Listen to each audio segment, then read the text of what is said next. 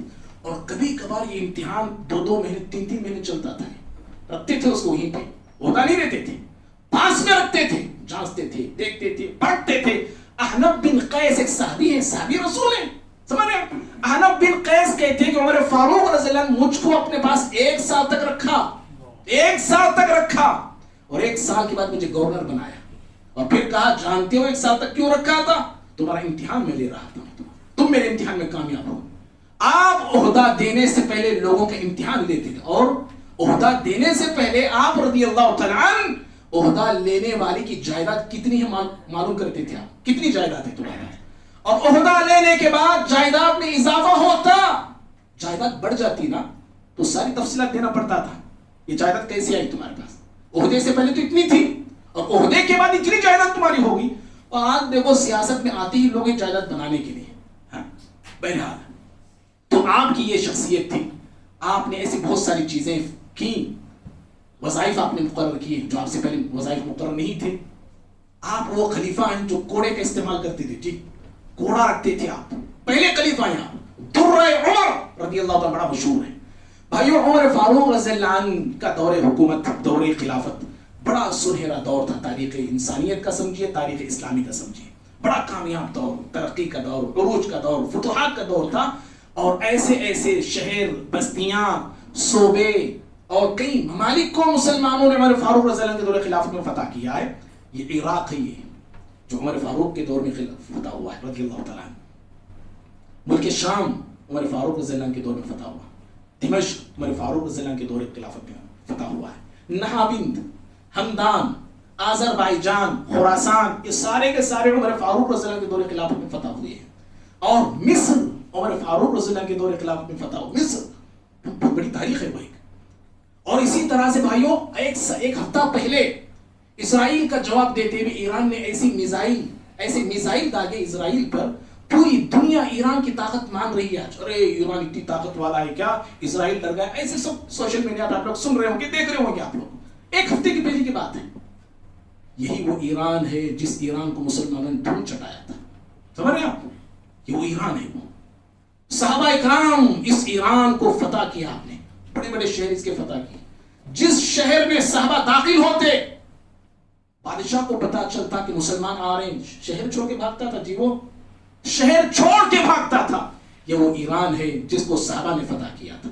اور سب سے بڑی فتح جانتے ہیں کیا ہے؟ عمر فاروق رضی اللہ عنہ کے دور خلافت کی سب سے بڑی فتح، آج 20 پر 50 پر 7 50 پر 8 ممالک، کنٹریز مسلمانوں کے مل کر بھی ایک فلسطین کو آزاد نہیں کر پا رہے، ایک مسجد اقصی کو یہودیوں کے خونی شکنجے سے آزاد نہیں کر پا رہے۔ ون مین آرمی بولتے ہیں نا، عمر فاروق رضی اللہ تعالیٰ عنہ نے مسجد اقصی کو، فلسطین کو بغیر کسی جنگ کے، بغیر کسی خون کے فتح کیا تھا۔ یہ عمر فاروق ہے رضی اللہ تعالیٰ عنہ۔ اور بھائیو، بہرحال بھائیو، یہ آپ کی بڑے فتوحات تھے، بڑا سنہرا دور تھا آپ کا۔ 22 لاکھ مربع میل تک اسلامی سرحدیں پھیل گئی تھی آپ کی خلافت میں، اور آپ کا آخرت کا خوف ایسا تھا، عدل ایسا تھا آپ کی دور خلافت میں۔ آپ کے عدل کے چرچے، نبی کے عدل کے بعد، ابوبکر کے عدل کے بعد، انصاف کے بعد، آج آپ کے عدل کی مثالیں دنیا پڑھ رہی ہے، جان رہی ہے، اور ایسا عدل آج تک دیکھا نہیں گیا اور شاید دیکھا بھی نہیں جائے گا۔ بھائیوں، آپ کی 2 تمنائیں تھی۔ ایک تمنا تو یہ تھی کہ آپ کو موت آئے تو رسول کے شہر میں آئے، آپ دعا کرتے تھے اللہم اجعل موتی، اللہم ارزقنی شہادۃ فی سبیلک واجعل موتی فی بلد رسولک، آپ یہ دعا کرتے تھے، اللہ شہادت بھی دینا اور نبی کے شہر میں مجھے وفات دینا۔ ایسے ہوا، اللہ دعا قبول کیا۔ ابو لولو فیروز نامی مجوسی شخص، آپ نماز فجر پڑھا رہے تھے، ریزن تھا اس نے کیوں حملہ کیا، وقت نہیں ہو گیا، وقت فجر کی نماز پڑھا رہے تھے، پہلی صف میں خنجر لے کے، زہر سے بھرا ہوا خنجر لے کے کھڑا ہوا تھا، نماز پڑھانے لگے، تو آپ پر خنجر سے 5 یا 6 بار اس نے کر دیے، اور اس طرح آپ جو ہے بے ہوش ہو گئے. یا بعض میں تاریخ میں آتا ہے کہ آپ نے نماز کو ایسے ہی خون کی حالت میں مکمل کیا. عبد الرحمن بن عوف آگے بڑھ کے نماز کو مکمل کیا اور آپ کو گھر لے جایا گیا. آپ گھر منتقل ہو گئے. ایک تمنا تو آپ کی پوری ہو گئی، شہادت آپ کو مل گئی. خبر ہے، شہادت آپ کو مل گئی، نبی کے شہر میں آپ کو شہادت مل گئی. اب دوسری تمنا یہ تھی، آپ جب گھر منتقل کر دیے گئے، لوگ ملنے کے لیے آنے لگے، لوگ ملنے کے لیے آنے لگے. ایک نوجوان مل کے جا رہا تھا، دیکھا اس حالت میں بھی آپ نے دیکھا کہ اس کے کپڑے ٹخنے سے نیچے ہیں. جب وہ جانے لگا کہا یا ابن اخی، اے میرے بھتیجے، اپنے کپڑے کو ٹخنے سے اوپر کر لیں. آپ نے اس عالم میں بھی، اس زخمی حالت میں بھی آپ نے نصیحت فرمائی. اور پھر آپ نے اس وقت وہی خلیفہ کے انتخاب کی بات آپ نے رکھی کہ دیکھو 6 میں سے کسی ایک کو خلیفہ بنا لینا. پھر اس کے بعد آپ کی دوسری جو تمنا تھی نا، اپنے بیٹے عبداللہ کو بلایا رضی اللہ تعالیٰ عنہ، عبداللہ بن عمر کو بلایا، کہا کہ بیٹے عائشہ رضی اللہ تعالیٰ عنہ کے بعد جاؤ اور جا کے کہنا کہ عمر نے سلام سنایا ہے. امیر المؤمنین نہیں کہنا، کیا کہا؟ عاجزی دیکھیے. کہنا کہ عمر نے سلام سنایا ہے، اور عمر آپ سے اجازت لیتا ہے یا لے رہا ہے یا مانگ رہا ہے کہ نبی کے پہلو میں دفن ہونا چاہتا ہے، نبی کے بازو میں دفن ہونا چاہتا ہے. اللہ اللہ، کیا آرزو تھی، کیا تمنا تھی آپ کی رضی اللہ تعالیٰ عنہ. عائشہ رضی اللہ تعالیٰ عنہ نے کہا کہ آپ کہا کہ یہ تو میں نے اپنے لیے جگہ رکھی تھی. پیارے نبی تھے، پیارے نبی کے بازو ابو بکر دفن ہو چکے تھے، ایک جگہ خالی تھی. عائشہ رضی اللہ تعالیٰ عنہ نے وہ جگہ اپنے لیے خاص کر رکھی تھی. قربان جائیے مائی عائشہ صدیقہ رضی اللہ تعالیٰ عنہ پہ. کہا کہ عمر جیسی شخصیت پر، میں عمر جیسی شخصیت کو اپنے آپ پہ ترجیح دیتی ہوں. جس جگہ کو میں اپنے لیے منتخب کر رکھی تھی، پسند کر رکھی تھی، وہ عمر کے لیے وقف کرتی ہوں میں. پھر عبداللہ بن عمر آئے، کہا ابو جان عائشہ رضی اللہ عنہا نے تیار ہو گئی ہیں، راضی ہو گئی ہیں. عمر فاروق نے کہا کہ بیٹے جب میں وفات پا جاؤں، جب تم میرا جنازہ لے کے وہاں جاؤ، پھر میں ماں سے، ماں عائشہ سے پھر اجازت طلب کرنا، پھر پوچھنا دفن ہونے کی اجازت ہے، دوسری مرتبہ وہ اجازت دے تو دفن کرنا. بہرحال اس طرح پیارے نبی صلی اللہ علیہ وسلم کے ساتھ، ابو بکر صدیق رضی اللہ عنہ کے ساتھ یہ زندگی تمام تھے. یہ جہاں جاتے تھے تینوں ساتھ ساتھ ہوتے تھے، جہاں آتے تھے تینوں ساتھ ساتھ آتے تھے، اور جب دنیا سے گئے تو تینوں ساتھ ساتھ ایک ہی ساتھ دفن ہے. پیارے نبی صلی اللہ علیہ وسلم کے ساتھ ہی دفن ہے. اور مناسبت دیکھیں کتنی حسین مناسبت ہے. پیارے نبی صلی اللہ علیہ وسلم دنیا سے گئے 60 پر 3 سال آپ کی عمر تھی. ابو بکر رضی اللہ عنہ دنیا سے گئے، اس وقت آپ کی عمر بھی 60 پر 3 سال تھی. اور عمر فاروق رضی اللہ عنہ بھی دنیا سے جب گئے تو آپ کی عمر بھی 60 پر 3 سال تھی. یہ بڑا یہ حسین مناسبت ہے. پہلے بھائیوں یہ چند باتیں آپ کے سامنے اس لیے رکھی گئیں، آپ پر جو حملہ ہوا ہے نا، زخمی آپ پر جو حملہ کیا گیا ہے، وہ ماہ ذی الحجہ کی، یہی ذی الحجہ کی آج 20 پر 3 تاریخ ہے، آپ ذی الحجہ کی 20 پر 6 یا 20 پر 7 تاریخ پر فجر کی نماز میں آپ پر حملہ کیا گیا تھا. اس مناسبت سے کہ نبی آپ کی شہادت کی تاریخ آ رہی ہے، شہادت منانا، وہ نیت سے میں نے خطبہ نہیں دیا ہے، بلکہ ایک بہانہ تھا، اور اس بہانے سے میں نے عمر بن خطاب رضی اللہ عنہ کی شخصیت کی، زندگی کی چند جھلکیوں کو آپ کے سامنے رکھا. دعا اللہ تعالیٰ سے اللہ تعالیٰ مجھے بھی آپ کو بھی صحابہ اکرام کی نقش قدم پہ چلنے کی توفیق عطا فرمائے، ان کی پیروی کرنے، ان کے راستے کو اپنانے، اور ان کو اپنی زندگی میں اسوہ اپنانے کی، اسوہ بنانے کی توفیق عطا فرمائے.